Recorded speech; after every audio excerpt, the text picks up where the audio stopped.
Salut à tous, j'espère que vous allez bien, et ce soir, l'espace d'un podcast, j'aimerais revenir sur Massacre à la tronçonneuse, dernièrement sorti sur Netflix, réalisé par David Blue Garcia, et chose intéressante, produit par Fede Alvarez et Rodo Sayagues, à qui l'on doit notamment à la réalisation pour Fede Alvarez et à l'écriture pour Rodo Sayagues, le remake de 2013 d'Evil Dead, que moi pour ma part j'aime beaucoup.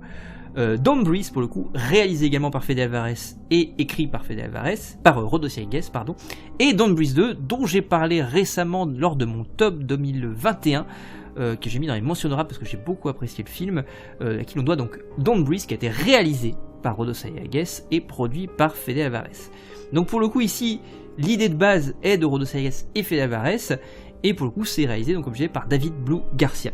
Alors c'est un film d'emblée qui est compliqué, puisqu'il s'inclut dans une saga qui est de fait extrêmement compliquée, dont la timeline est un chaos monstrueux, un petit peu à l'image de celle d'Halloween, pour le coup, puisqu'on a affaire au passage à un requel, un petit peu comme l'est le premier Halloween et le second Halloween d'ailleurs de David Gordon Green, c'est-à-dire qu'on supprime tout ce qui est au milieu, et on garde que l'original, et on dit qu'on est la suite directe de l'original. Pour le coup, c'est un peu le même système, on est sur la même chose. Alors, c'était déjà le cas dans Massacre à la tronçonneuse, puisqu'il y a eu Leatherface 3D, il me semble, je crois que ça s'appelait comme ça, qui était déjà un requel qui prenait directement suite à l'original de Hooper. Entre-temps, vous avez un Massacre à la tronçonneuse premier du nom en 74, Massacre à la tronçonneuse 2 en 86, donc réalisé par Toby Hooper de la même manière, qui était une sorte de suite étrange, très caustique. Massacre à la tronçonneuse de Hooper, c'est un chef-d'œuvre absolu, c'est un film absolument sublime, c'est un miracle pour moi cinématographique, c'est l'un des plus grands films de l'histoire du cinéma. C'est un film d'une puissance incroyable qui a été fait dans une âne, dans une colère, quelque chose d'expérimental, de fou. Il y a des choses absolument sublimes. J'en ai déjà parlé plein de fois sur la chaîne à plusieurs reprises et ça se reproduira de toute façon. C'est donc un très très grand film qu'il faut absolument voir. Et qui est plus qu'un film d'horreur pour moi, c'est un très grand film. Alors plus qu'un film d'horreur, ça fait un peu péjoratif vis-à-vis du film d'horreur, mais pour moi c'est un film qui va au-delà du genre en fait, c'est un film incroyable. En plus on peut en faire une lecture marxiste absolument passionnante, mais je vous invite à aller voir les vidéos que j'ai déjà consacrées au film. Massacre à la tronçonneuse 2, c'est une réadaptation caustique de tout ça, c'est un chef-d'œuvre pour moi également. Là le premier était un chef-d'œuvre, celui-là c'est un chef-d'œuvre de Grand Guignol, qui est un bijou de Grand Guignol, avec aux effets spéciaux Tom Savini, qui en fait vraiment une relecture 80s de Massacre à la tronçonneuse par son propre auteur, qui va retourner les choses, qui va en faire une version complètement freak show, où on retourne les choses, où on part dans une sorte de diégèse un petit peu qui va s'étendre de manière tentaculaire et proposer quasiment une approche fantastique. C'est un peu au passage le deuxième pan de Hooper, ce pan freak show, cet amour du cirque, qu'on retrouvera dans Massacre dans le train fantôme par exemple, quelques années plus tôt. Pour moi c'est le dernier très grand film de Toby Hooper, et c'est un film incroyable. La suite de la saga, c'est un petit peu bancal. Moi j'aime bien le remake de Marcus Nispel, produit par Michael Bay, qui est un film que je trouve assez chouette. Je trouve pas détestable le préquel du remake, et pas du film de Toby Hooper, qui est réalisé par Jonathan Liebesman, qui doit être 2006, et qui est pas un film inintéressant non plus. Après, pour le coup, j'aime bien par la suite également le préquel, par contre, du film original, réalisé par Alexandre Bustillo et Julien Maury. On en parlera très bientôt sur la chaîne, je crois, il me semble. Pour le coup, voilà, j'avais bien aimé celui-là parce que j'ai beaucoup d'attachement. Alors, c'est au-delà du côté Massacre à la tronçonneuse, j'ai toujours énormément d'attachement, vous savez, pour Alexandre Bustillo et Julien Maury. Donc moi, le film, je le trouve excessivement attachant. Et pour le coup, voilà, on avait ce truc-là, et on a eu au passage Leatherface 3D, qui était un film absolument nul à yesh, c'était une catastrophe, une purge.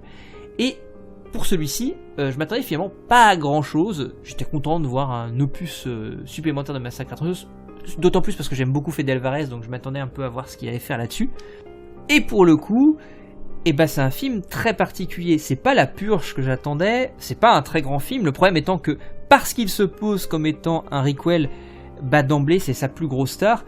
Mais plutôt que de rentrer dans le time maintenant, on va vite faire le synopsis et on y revient un petit peu après. Donc, on va suivre un groupe de jeunes bobos, pour le coup, qui décident de partir dans la ville d'Arlo, au fin fond du Texas, pour pouvoir prendre cette ville fantôme. Pour le coup, il reste plus grand chose, il y a un orphelinat dans lequel vit une vieille dame encore, et l'un de ses derniers pensionnaires qui, surprise, est Leatherface, parce que Leatherface a disparu depuis pas mal de temps. Et donc eux ils décident de construire une entreprise, de fonder une entreprise dans cette ville-là, de faire quelque chose. Alors il y en a un qui est restaurateur, donc ils veulent faire quelque chose là-dedans. Pour le coup, pour essayer de mettre en valeur leur projet, ils font venir tout un bus d'Instagrammeurs. Ils vont se retrouver très vite confrontés à Leatherface. prendre ça très très simplement. On est sur une base de slasher assez classique. On a un deuxième petit récit en parallèle, mais qui est finalement extrêmement peu traité, mais qui va converger à la fin, qui est le personnage de Sally, qui est le personnage d'origine du premier massacre à la tronçonneuse, qui s'en sort, et qui attend, qui a perdu la trace de Leatherface, et qui rumine une vengeance qu'elle veut, au bout d'un moment, qu'elle va vouloir satisfaire. Et lorsqu'elle va entendre parler, dès lors que Leatherface va se remettre à tuer, à massacrer dans cette ville d'Harlow, va massacrer de l'Instagrammeur, évidemment Sally va prendre les armes pour pouvoir assouvir sa vengeance. Donc finalement un petit peu avec cette Sally vieillissante, on retrouve un petit peu, même beaucoup, ce qu'on a chez David Gordon Green avec Halloween, et ce qu'il fait du personnage interprété par Jamie Lee Curtis pour le coup. Donc on retrouve un petit peu le même système, donc effectivement c'est pas particulièrement original dans le cadre du requel.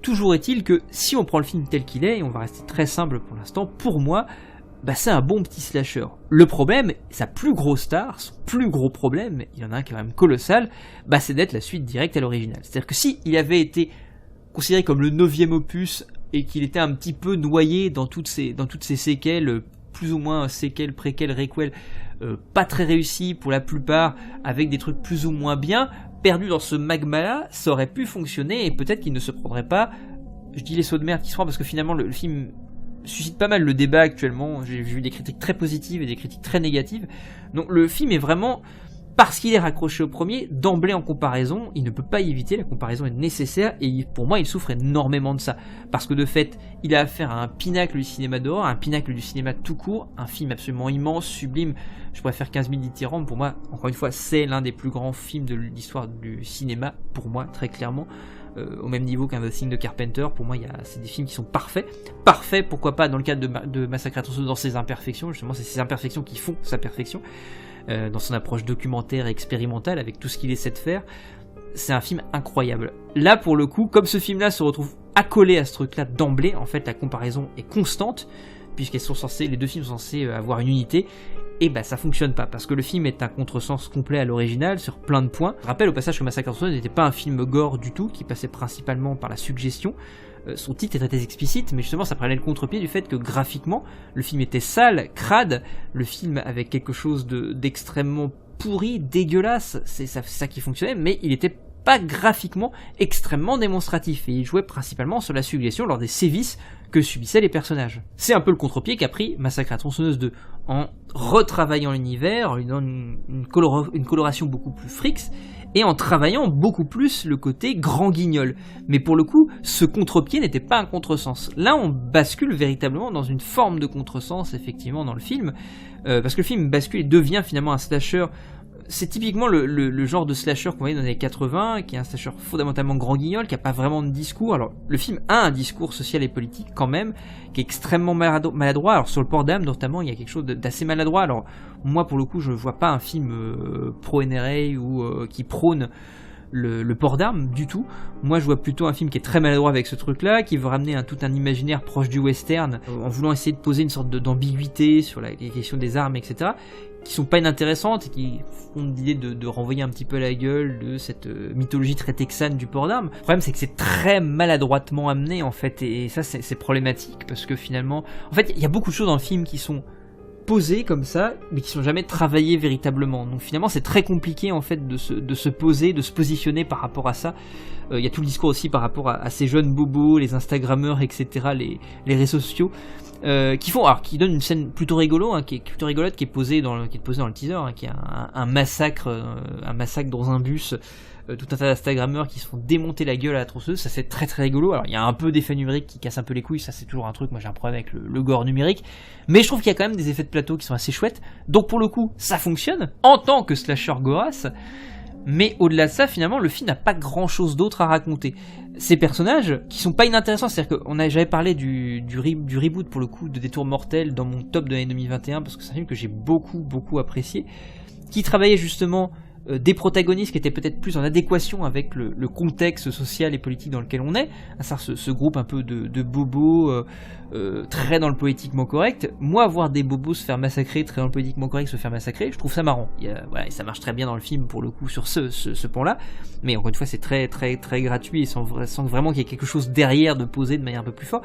Là où pour le coup, dans le reboot de Détour mortel, c'était plutôt intéressant, parce que l'idée c'est de poser ces gens qui se posent comme étant n'ayant pas de préjugés, mais qui se retrouvent à avoir des préjugés sur ceux qui considèrent avoir des préjugés. Je sais pas si c'est très clair comme ça, mais je l'avais un peu détaillé dans le podcast justement sur le Détour mortel. Là, pour le coup, ce qui me pose problème, c'est que finalement ces personnages sont des coquilles vides, c'est de la chair à canon, ils sont juste là pour se faire massacrer, c'est marrant, mais ils sont d'emblée assez antipathiques, et parce qu'ils sont d'emblée assez antipathiques, on a juste envie qu'ils se fassent tuer. Alors ça fonctionne très bien dans le cadre d'un slasher très classique des années 80, si je prends vraiment ce genre d'archétype là, mais ça marche plutôt bien, c'est rigolo. Alors je pose quand même un petit truc en plus là-dessus, c'est quand même que les deux héroïnes pour le coup sont plutôt attachantes, mine de rien. Je trouve que leur devenir est plutôt intéressant. Il y a ce côté de devenir un peu barbare qu'on avait un peu dans le Marcus Nispel aussi. J'aimais bien avec le personnage qui est interprété par Jessica Biel, qui devenait vraiment très très barbare à la fin. Là, je trouve qu'il y a un petit peu ce truc-là quand même, et que j'aime bien, pour le coup, que je trouve intéressant, ce retour à l'état de nature, ce retour à une violence primale pour pouvoir s'en sortir. Ça, c'est assez chouette, mais finalement, c'est posé un petit peu comme ça, comme un archétype, sans qu'il y ait grand-chose derrière. Donc c'est ça le problème, c'est qu'il y a beaucoup de choses qui sont esquissées, mais qui sont jamais vraiment travaillées, et c'est vraiment, vraiment très dommage. Quant à l'idée du contresens, si je vais revenir sur un autre point aussi, le personnage de Leatherface. Moi j'avais le même problème, hein, j'en avais parlé dans mon top 2021 sur le Halloween Kills, que j'ai mis dans mes mentions honorables parce que je trouvais finalement assez chouette en tant que petit slasher gore aussi, qui était sympathique. Le problème c'est que c'est un contresens, c'est-à-dire que pareil, de la même manière, David Gordon Green ne comprend pas le personnage de Michael Myers, mais c'était déjà le cas en fait dès le premier, il a le cul entre deux chaises, il sait pas si c'est une abstraction, s'il veut l'humaniser, et donc il se retrouve vraiment le cul entre deux chaises. Là on a le même système, c'est-à-dire que je rappelle que Toby Hooper, quand il parlait de Leatherface, il disait que c'était un personnage qui était une sorte de gros bébé, qui était terrifié par tous ces gens qui rentraient chez lui. Donc il y avait ce moment, cette séquence notamment dans Massacre à la tronçonneuse, où on s'isolait un petit peu avec Leatherface, et il avait l'air complètement apeuré, terrifié, il se prostrait dans un coin, terrifié par tout ce qui se passait à l'extérieur. Et en plus il était totalement assujetti à ses deux frères, pour le coup, qui le poussaient à tuer. C'était pas un personnage sadique, d'ailleurs au passage, c'est un truc ici qu'on retrouve aussi, il est sadique. Un petit peu, on reprend l'idée qu'il y avait dans Halloween Kills de David Gordon Green, où aussi on pose Michael Myers comme étant sadique. Michael Myers c'est un concept, il n'est pas sadique, c'est une sorte de truc qui avance et qui tue ce qui passe, mais qui ne fait pas preuve de sadisme. De la même manière, Leatherface ne fait pas preuve de sadisme à l'origine, il tue parce qu'il a peur, et donc il se défend. Là, ici, il va faire preuve de sadisme. Alors il y a une petite séquence où il y a une des deux protagonistes qui est cachée dans une penderie, et qui observe Leatherface, et là il y a ce moment où on a ce truc, où on a l'impression de voir un enfant, un petit peu, ou ce jeu, un petit peu, cette intention de jeu en tout cas de l'acteur, qui est de poser cette idée d'enfant, et cette direction d'acteur qui va dans ce sens-là, mais immédiatement c'est pour le reposer comme étant une sorte de masse de monstre. On n'a plus ce côté Freaks, on bascule vraiment dans le monstre pur, et ça va être renforcé par le final pour le coup. Donc ça c'est aussi la problématique que j'ai avec le personnage de Leatherface. Alors en tant que tel, en tant que monstre de slasher, en tant que tueur inarrêtable, quasi fantastique, moi ça fonctionne encore une fois, c'est-à-dire que le gros problème du film, et je me répète, hein, mais c'est ça, c'est d'être trop raccordé à l'original, c'est même d'avoir le nom Massacre à la tronçonneuse, parce qu'il n'avait pas cette nomination, cette nomenclature-là, qui sont les personnages, etc., auxquels ça ramène. Moi je trouvais ça comme vraiment un petit slasher. Encore une fois c'est bien foutu, hein, j'insiste sur ce point là, la photo est plutôt jolie, il y a pas mal de plans chouettes, les meurtres sont plutôt, pour la plupart, inventifs.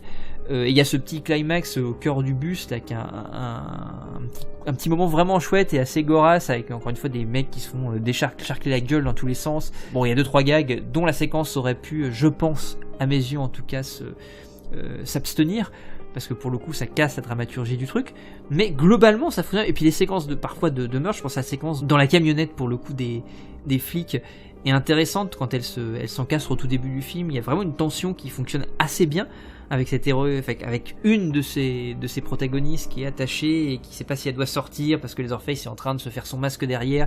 Donc il y a tout un travail avec le rétroviseur qui est assez chouette et qui fonctionne bien. Il y a tout un travail d'appréhension pour pouvoir faire monter la séquence qui est vraiment cool et qui est clôturé par un jumpscare qui fonctionne assez bien.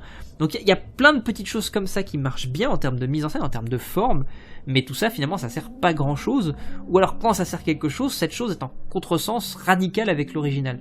Donc le fait d'être raccordé comme ça rend la chose très très très compliquée. Donc Massacre à la tronçonneuse version 2022, c'est un petit slasher plutôt cool, plutôt fun, qui se regarde bien, mais qui est malheureusement extrêmement maladroit et qui souffre de la présence absolument écrasante mais c'est normal, c'est légitime, du chef-d'œuvre absolu qu'est Massacre à la tronçonneuse de Tobe Hooper. Donc c'est problématique, je trouve, bien au-dessus de beaucoup de séquelles de Massacre à la tronçonneuse. Moi, c'est indéniable pour moi que c'est loin, très très loin, d'être le pire morceau de la saga. Là, pour le coup, je trouve que c'est loin d'être une catastrophe. C'est même un film, encore une fois, plutôt sympathique, mais qui souffre dans son statut de requel, qui pour le coup, je pense, est une erreur monumentale de s'être placé comme ça. Parce que là, encore une fois, on aurait pu y voir une petite suite sympathique, sans prétention et rigolote, parce que très gorasse du film d'origine. Et ben on y voit, le film se place d'emblée comme étant une suite qui se veut, même si c'est pas ce que je pense prône les réals et la production, mais en tout cas se pose comme étant indissociable de l'original. Un petit peu comme le sont les films de David Gordon Green. Et c'est très très très problématique, parce que les contresens, j'en ai cité quelques-uns, mais il y en a quand même beaucoup d'autres.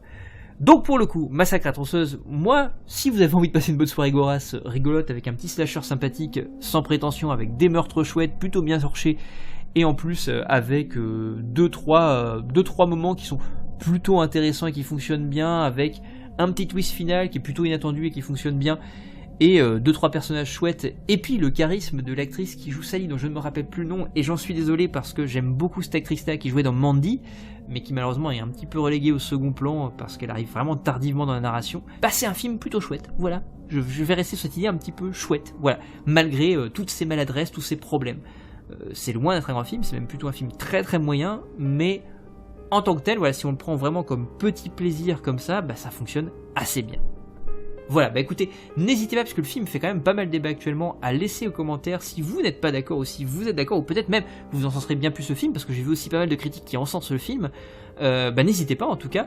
Moi je suis entre les deux, je suis mi-figue mi-raisin si je puis dire, avec ce petit côté quand même plaisir que j'ai pris à voir le film et que je prendrai à revoir, je pense, très certainement, contrairement encore une fois à d'autres séquelles du film original. Dans tous les cas, je vous souhaite une très bonne soirée, je vous dis à très bientôt. Matez des films, salut.